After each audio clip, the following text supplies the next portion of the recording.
60 years old.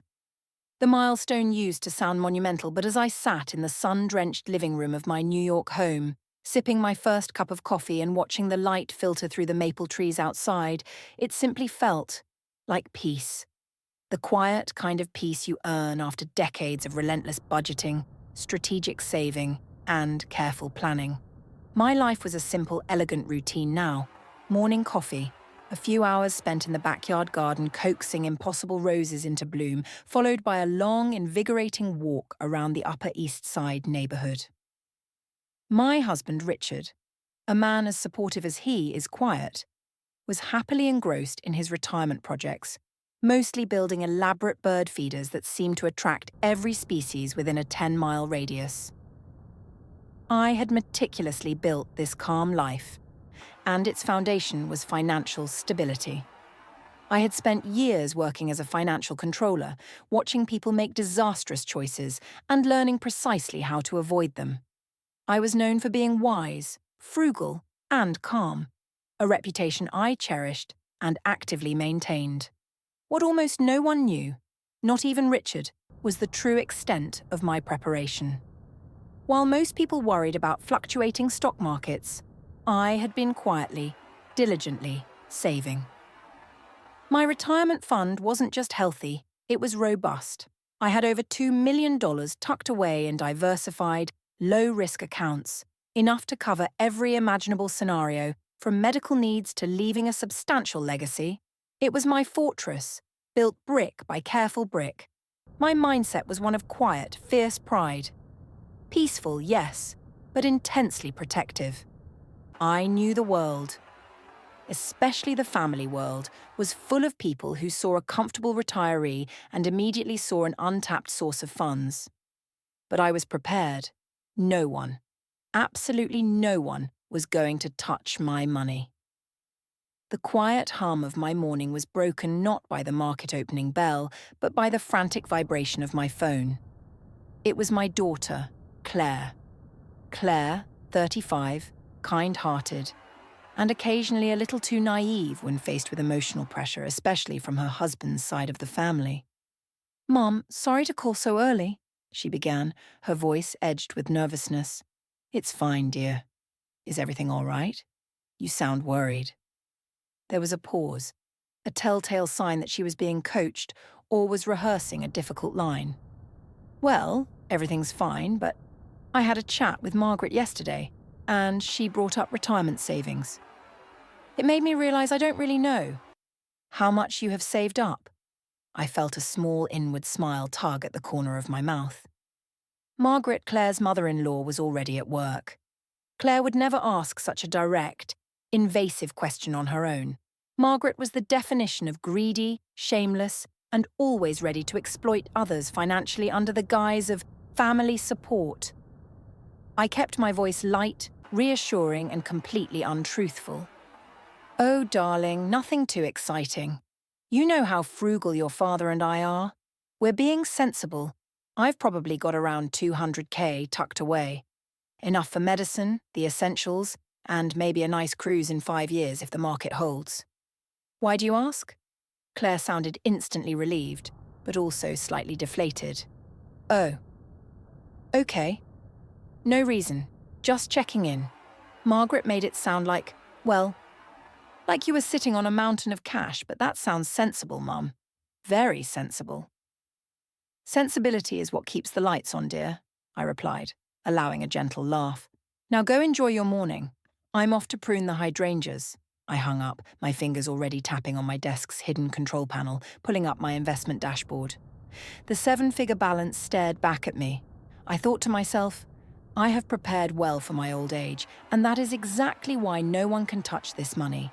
It is protected by complexity and, crucially, by low expectations. An hour later, the doorbell rang. Richard was out collecting mulch, so I answered it myself. Standing on my pristine marble entryway, radiating an aura of performative concern, was Margaret Thompson, 60-something, overdressed, and wearing a smile that didn't quite reach her predatory eyes. "Evelyn, darling, I was just in the neighborhood," she chirped, sweeping past me before I could offer a formal invitation. She settled onto my Italian leather sofa, immediately making the luxurious room feel slightly vulgar. I simply had to stop by. I had such a lovely chat with dear Claire about her future and yours. Her goal was crystal clear. She was here for the follow-up, aiming to apply pressure directly, confirming the intel she had obviously squeezed out of Claire. Her tone was a masterclass in passive-aggressive maneuvering, a mix of fake innocence and assumed authority. She launched immediately into a lengthy, dramatized complaint about the cost of living and the financial pressures on her son and Claire. It's just so hard for the young ones, isn't it, Evelyn? They need capital. They need a push. That little seed money could turn into a fortune if they just had the courage to invest it.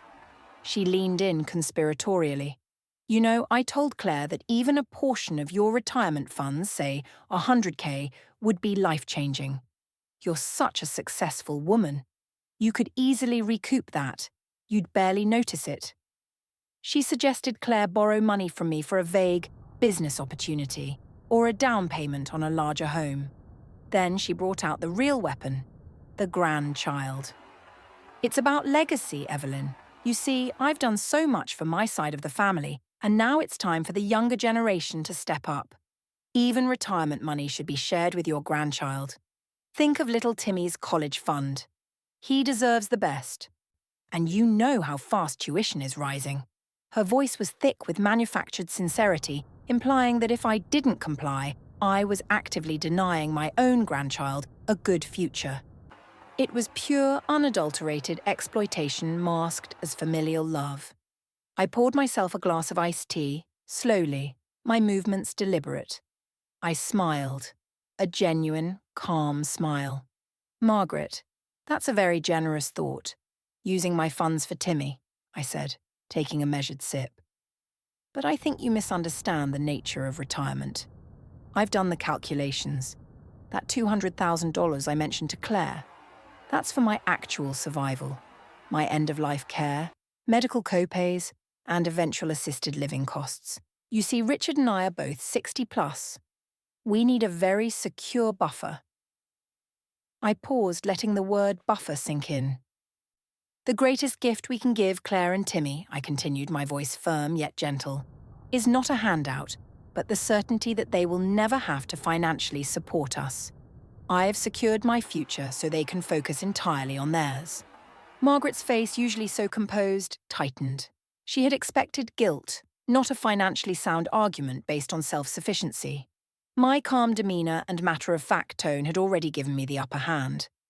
She was trying to play an emotional game, but I was playing a game of economics, and I had already won. My experience had taught me how to protect my assets from every kind of greedy hand.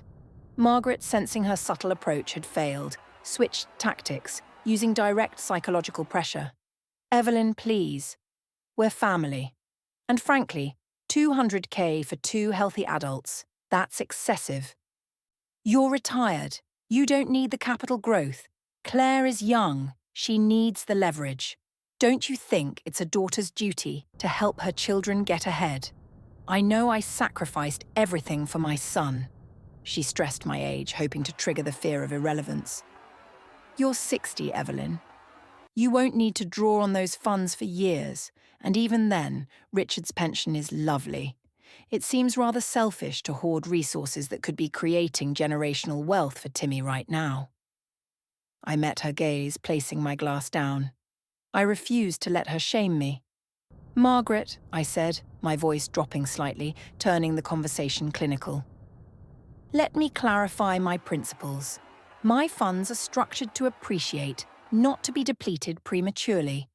What you call hoarding, I call risk management. Richard and I plan to live to 95. That means we have 35 years of potential expenses, and that $200K will be leveraged primarily for healthcare inflation, which is projected to outpace most investment returns. I deftly set the boundary, shifting the focus from my duty to financial transparency. Furthermore, I have taught Claire since she was a child that no one is entitled to the sweat equity of another. If she needs an investment, she will bring me a fully researched, viable business plan, not a vague request based on external pressure. Margaret was visibly irritated. She tried one last aggressive maneuver, attempting to drive a wedge between Claire and me. Well, I think Claire is feeling quite burdened by all this financial independence talk. She told me she felt a little rejected when you immediately shut down the idea of helping her. Why don't you call her right now and tell her you'll give her 50k lei just to prove you're not as tight-fisted as you sound? The climax. She tried to test Claire's loyalty and my resolve simultaneously. By urging me to take a spontaneous, risky action, she was hoping to expose what she perceived as my true greed or, failing that, forcing Claire to recognize Margaret's support versus my stinginess. I picked up my phone, but instead of dialing Claire, I looked directly at Margaret.